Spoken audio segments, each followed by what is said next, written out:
Dhugaadha daawwattootaa fi hordoftoota nama dhagayama. Ilmaan Oromoodhaa miikaa uffatanii hidhaa mana Saud Arabiyaa keessatti rakkachuun isaanii dhugaa namatti dhagayama. Nama dhagahamuu qofaa miti hoggaa nuti asii kumbula uffannee nyaata bareedaa nyaannee nyaata bareedaa gaggeessaa isaa miikaa uffatanii daabboo goggoyduu kutachaa waliif kutaa nyaatan hedduu dhugaa garaa nama nyaata. Duba daawwattoota hordoftoota kiyyoowwaniin isin garsiisuu dhufe har'aan tana ummata keenya kanaaf akkamitti sagalee ta'uu qabna. Laata dhiiroo miikaa qofa uffachuun isaaniif sagalee ni ta'a. Miikaa qofa uffachuun isaaniif sagalee hin ta'u. Insha Allahu ta'ala karaa itti sagalee taanuuf miikaa uffannee karaa itti sagalee taanuufin isinii hima tartiibaan na hordofa. Karaa qophii teenyaa na waliin deema.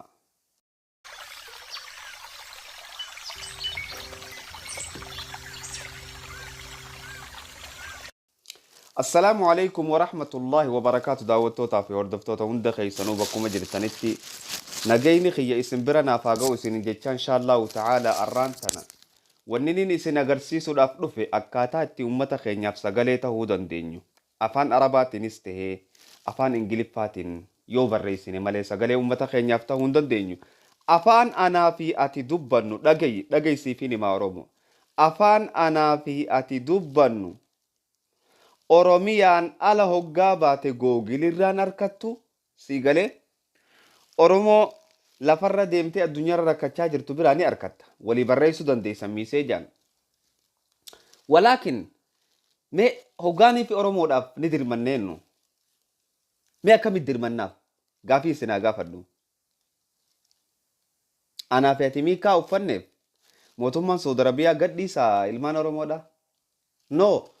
Mootummoonni addunyaarra jiran hundinuu waan isaan sodaatanii jira. Wanni isaan sodaatan afaan namni beeku nama dubbatu barbaadan.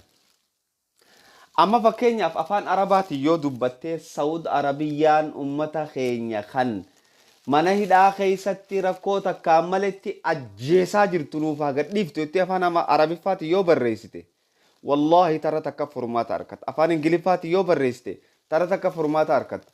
Afaan keenya googil gubbaan jiru takka faatun fafaa fi qaanyii teenya guddoodha. Talamadaati.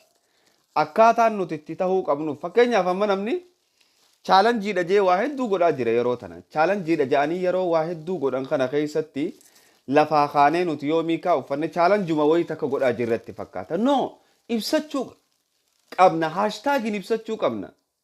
Barruu haashtaag itti goone mootummaaleen biyya hundaatu barruu akkaataatti ilaaltutu jira. Feesbuuka mootummaan addunyaarraa kan qabne tokko hin jiru. Feesbuuka kanaan haashtaag goonee gartee maqaa mooticha Saud Arabiyaa barreessinee miikaa uffannee footoo ummata keenyaatii wajji wal cinaa keenyee yooniif hin dubbanne. Yooniif akkasitti hin dubbanne. Mee waan takka isiniif himu daawwattootaa fi hordoftoota. By the way, miikaa uffachuun Oromoodhaa irraan tana dhugatti haga dandahaniin. Haga gartee obboleeyyan isaanii bira dandahaniin. Miikaa uffachuun akka isaan sagalee ni tahaaf jedhanii yaadanitti numa tahaaf jennee yoon iyyaa tolle malee addunyaan miikaa uffatteef hiika takkaan maletti furmaata isin siif iddoo hin jiru. Miikaa uffadhuu haashtaag fayyadame.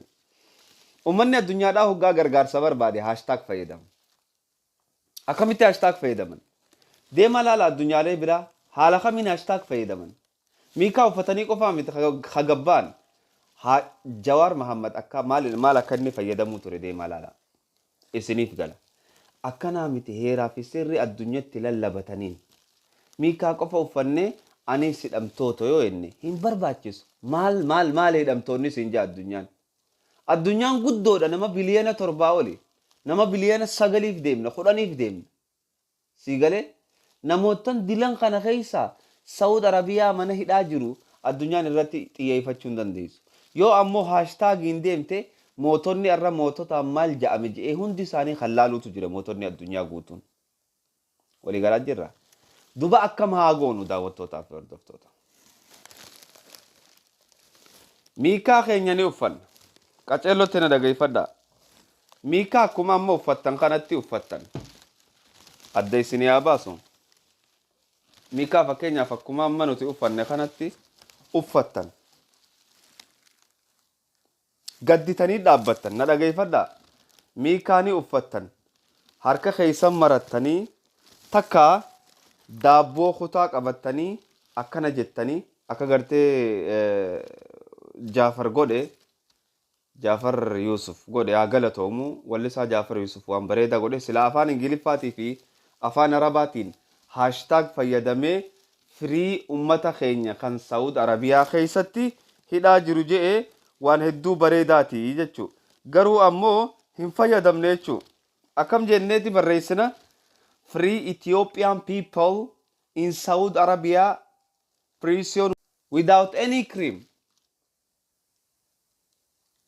dilii takkaan maletti badii takkaan maletti ummata Saudi Arabiyaa keessatti hidhame haa nuuf bahanii afaan Arabiffaatu noo maal jenna al-afraaj عن الإثيوبيين في السجن السعودية بدون جريمة جتشان خنا بريسينه فوتو بليان كينيا سان غمانان فينه برو تينياس غمانان فينه برو تينيا فغباتي بريسينه دابو كنا قبنيتين الدنيا يرو غبابا خيست درمچو في دنديسي جچو نمني وان تكني غونان دورا اكاميتي غونا حالا خمين اتسوسونا جئ اتسوسوون درقمتا هاجچو تناف daawwattoota fi hordoftoota akkaataan itti lallabannu akkuma nama isinii hime kana qaxeellotti dhageeffadhaa daabboo goggoyduu ni qabattan miikaa keessan ni kaayyattan miikaa kaayachuun keessan yaada bareedaadha miikaa ni kaayyattan garuu ammoo footoo warra hidhamee sanis if cinaa fidaa isin qofaa miti footoo warra hidhamee sanis if cinaa fiddaniititi maal gootan daabboo teessan akkana qabattanii free Ethiopian people in Saudi Arabia prison without any crime ummata Itoophiyaa laal Oromoo jecha Oromoo jaamus fayyadamuu dandeessan haa ta'u garuu yoo Itoophiyaa jettan irra nama dhagaan addunyaan yoo Itoophiyaa jettan irra nama dhageessi Oromoo jecha jaamu fayyadamuun badii miti Ethiopian Oromoo jechuun yoo addunyaan hin beeyne faa ta'uu mala siigalee Itoophiyaa yoo itte Itoophiyaanota hunda walitti qabaniiti furmaanni dhufuufii danda'a jechuudha. Waliigalee akkam jenna free Ethiopian people in Saudi Arabia prison without any crime. Ummata Saudi Arabia keessatti hidhame kan Itoophiyaa badii takkaan maletti قد هاديفمو الأفراج عن الإثيوبيين في السجن السعودية بدون جريمة أفان ربط يوغاني في هي تنجتش خانا كنجا جتش خانا إفقوبة بالرئيستاني تتي مقامو تتش سعودي بالرئيستاني هاشتاق الرقوتا هاشتاق جتشون سلما يا مسألة الملكتي ده هاشتاق waliigalee haashtaag gootanii maqaa isaa barreessanii gadhiiftan addunyaan guutuun gaafii maletti maal balleessee jettanii maal balleessan ja'anii laalan ummata mana hidhaa keessa du'aa jirus du'aa keenyaas hoggaanii fi wanni godhuu feene akkasumatti du'aatiin jira jennee haalli amma istaayilii amma dhufe kun istaayila bareedaadhaatti fayyadamaa garuu ammoo wanni takka tabeekuu qabnu asuma keessattuu gartee warra ni maraatanii miikaa uffatanii ja'amuutu jira laa nuti maraanne rakkoon irra cimteetu nu maraache malee obboleeyyan keenya kachitti hidhamee rakkachaa jiruutu nu maraache malee nuti maraanne obboleeyyan nagee arrafnee kaana nagee anyaannee kaana wanni miikaa nu uffachiise rakkoo obboleeyyan keenyaati cinqii obboleeyyan keenyaati kanachi keessatti imimmaan buufachaa jiru kanachi keessatti booyaa jiru kanachi keessatti du'aa jiru warra du'aa jiru kan nuti dhageenyerra kan nuti hin dhageenii guddaa haakima kannaafiin jiru mootummaan Saudi Arabiyaa osoo dandahame wanni niin gartee isiniif hayyama godhu warri gartee biyya Ameerikaa jirtanii fi akkasumatti biyyootan adda addaa jirtan viidiyoo tana yeroo itti fudhadhaa taayitila afaan Ingiliffaatiin itti barreessa akka namni hundi dhagahuu danda'u. Takkaa yoon dandeenye viidiyoo teessan afaan adda addaatiin haasawaa afaan Ingiliffaatiin haasawaa afaan Arabaatiin haasawaa afaan hundaan haasoyne sagalee takkaan daabboo qabannee miikaa kaayannee afaan Ingiliffaatii fi afaan Arabaatii fi afaan Oromootii fi afaan addunyaarra jiru hundaanuu haasoynee isin teelegiraama kiyya kaniin bilbila as gubbaa isinii kaayu kanarratti viidiyoo san naa erguun danda'ina naa erguun dadhabina. Akkana haa goonu akka kunis bareedaadha daawwattootaa fi hordoftoota.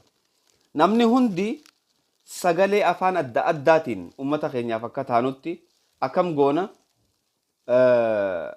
tokko afaan Ingiliffaatiin yoo dubbate tokko afaan Arabaatiin dubbata tokko afaan Amaaraatiin dubbata tokko afaan Somaaleetiin dubbata tokko afaan gartee biyyootan adda addaatiin haa dubbannu. Viidiyoo tana wal jala tarrifnee gadhiifna. Teelegiraama kanarratti naa erguun dagatina afaan adda addaatiin waraabdanii ummannichi keessatti hidhaa jiru ummata arraan tana gartee if jijjiirra je'ee biyya teenya jijjiirra je'ee biyya tanarraa beehe. Ummata biyya tanaa fi gartee maatii teenya jijjiirra ja'anii biyya teenya irraa bahan achi keessatti osoo haadhaa fi abbaan isaanii quban qabaanne du'aa jiran daawwattootaa fi hordoftoota. Dhugaa nutti dhagahama. Akkaataa itti waa goonu osoo wal mari'annee goone bareeda. Oromoon irra guddaa wal mariin qabdu. Dhufuun marii qabdu hin ajoytuu jaan dubo. Waliigallee wal mariidhaan osoo goone hedduu bareedaana fakkaata daawwattootaa fi hordoftoota. Mee namni hundi bakka jirtanii akka jirtanitti viidiyoo daqiiqaa takkaa waraabaatiti afaan Ingiliffaatiinis afaan hundaanuu wal jala afaan 15 afaan 16 naasoyne viidiyoo tana gadhiifne yoo dandeeyamaa tahe BBCtti erguu danda'uu qabna. Yoo BBC'n afaan Oromoo fuudhuu didde afaan Somaaleetti Aljaziiraa afaan Arabaatis dubbifneetti erguu danda'uu qabna. Dubbiin tun dubbatamuu qabdi miidiyaa gurguddaarraa. Miidiyaa xiyyaa fi xeexii xiqqaa kana gartee kan wal hordofuu haasidummaa waliin gootan kanarratti namni si dhaga'u hin jiru. Sagalee addunyaan haa geenyu. Walii galaa jirra. Sagalee teenya addunyaan haa geenyu. Miidiyaalee adda addaa irratti haa dabarsinu. Haa dhageessu addunyaan barruun ani isiniin jee tana barreessaa. Haala kanaan malee addunyaan isiniin dirmattu.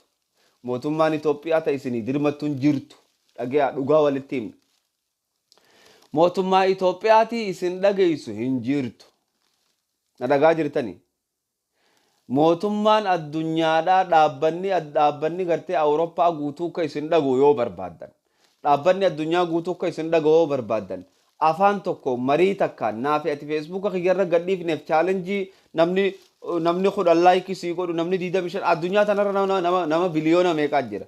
Akka biyya adda addaa geessoo barbaaddan BBC afaan Arabaa, BBC afaan Ingilishii, Aljaziiraa keessa nama geessuu danda'u jira. Karaa barbaanne BBC afaan Arabaa iimeela isiitiin dubbisuun hin danda'a alhamdulillah.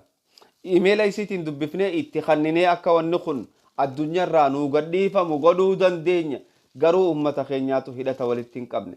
Ummata hogguu wal arrabsuudhaaf malee wal gargaaruudhaaf yaada hin qabne. Ati miikaa uffatteen ummata Suud Arabiyaa keessa jiru hidhaan baaftu. Dhugaan jirtu tana kanin isinitti himu. Akkanaa mitikitti godhan. Miikaa uffachuun kee ummata Suud Arabiyaa keessa jiru hidhaa hin baasu.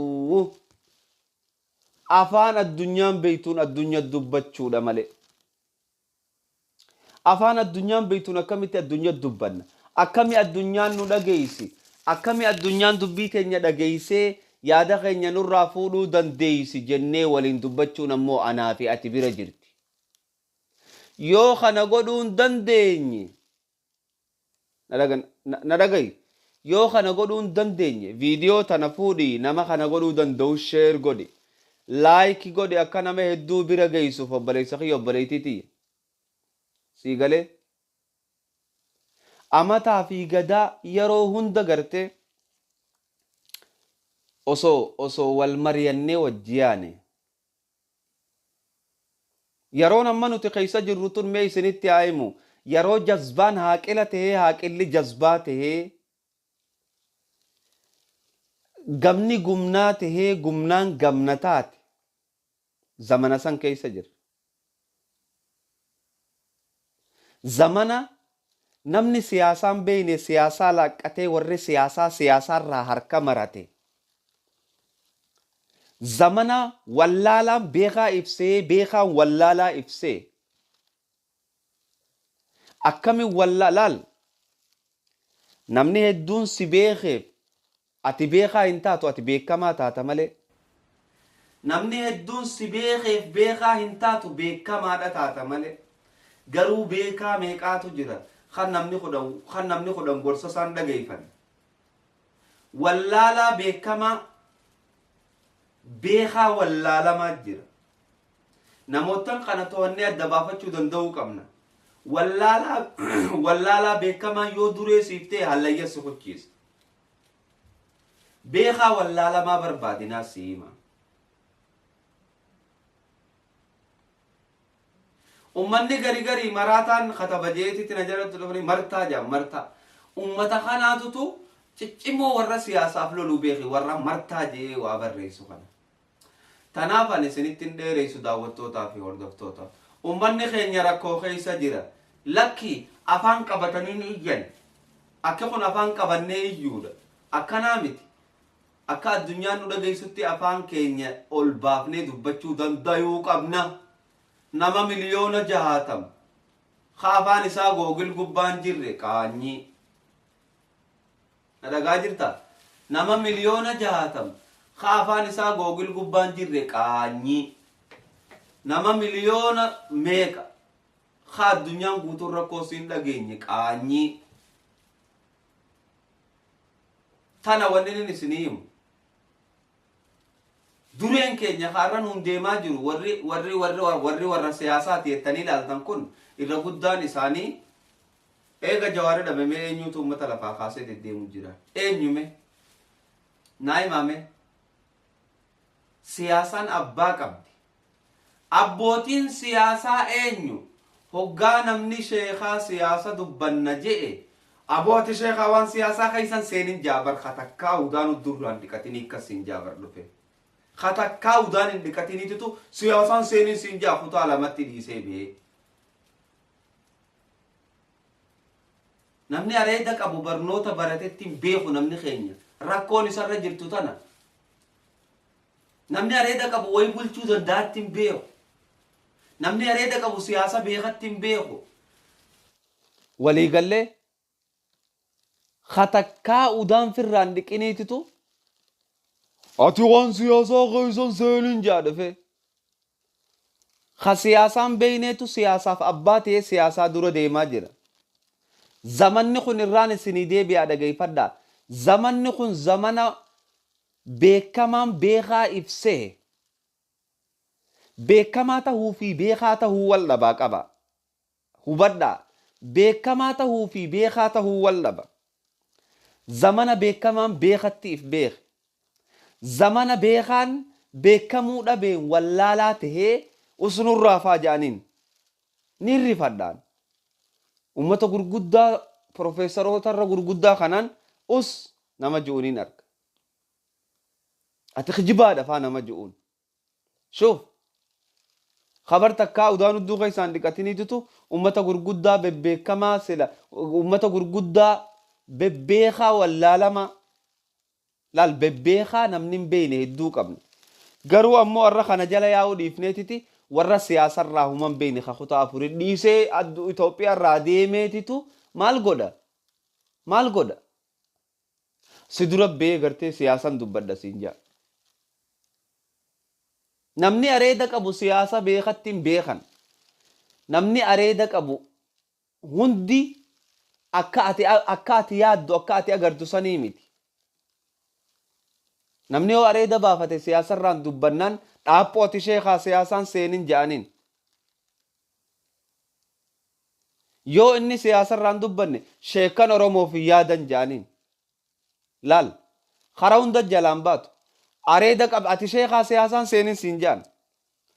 yoo ammoo ummata kanaaf hin dubbanne abootanneen oromoo yaadanii dhiisi siin jaan sii galee shuf gama isaan itti si dhawanii laal wallaahi wabillaahi ittiin isinii kakadda warra siyaasaa ka siyaasa oofna jechaa deemu kanarra warra areeda qabu hundan baanuutiti warra areeda qabu ka siyaasaa isaanirra harka 100 beeku jira warra areeda qabu ka siyaasaa isaanirra harka 100 beeku jira walii galee namni keenya gubbaa laalee nama murteessa hin barbaachisu kun hin barbaachisu maaliif barbaachise gubbaa laalanii nama murteessuun maaliif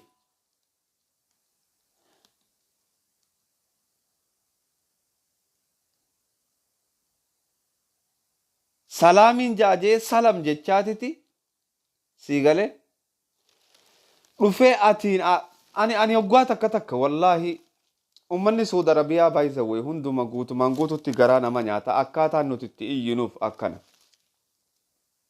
akkana maan isiniin jee kana akka kana yoo dandeessan teelegiraama kiyya irratti miiseeja anaaf naa ergaa viidiyoo achirraa fuunee nu hundinuu gartee sagalee takkaan barruu barreeffannee afaan adda addaatiin peejii tiyya irrattis gadhiifna yuutuub irrattis gadhiifna namni hundi sagalee san gataa dhiisu sagalee san ani diit godheetitiin firii godha ilmi namaa hundi buufatee gadhiisuu danda'a.